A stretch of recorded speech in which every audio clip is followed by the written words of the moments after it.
तर महायुती सरकार शपथविधी सोहळ्यासाठी 16,000 लोकांना निमंत्रण देणार असल्याची माहिती सूत्र देत आहेत। भाजप जिल्हा पदाधिकारी, तालुका पदाधिकारी यांच्यासह सर्व प्रमुख पदाधिकारी निमंत्रण देणार आहेत। तर त्याबरोबरच हिंदू धर्मातील प्रमुख धर्मगुरू, वारकरी संप्रदायातील मान्यवरांना देखील निमंत्रण दिलं जाईल।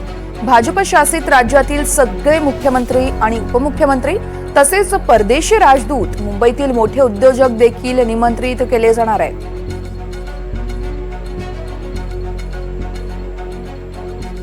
महायुती सरकारचा शपथग्रहण समारोह केव्हा होतो याची वाट बघत होते।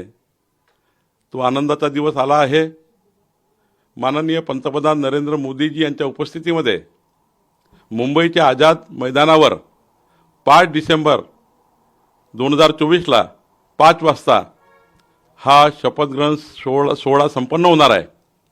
मी महाराष्ट्राच्या जनतेला खूप खूप शुभेच्छा देतो।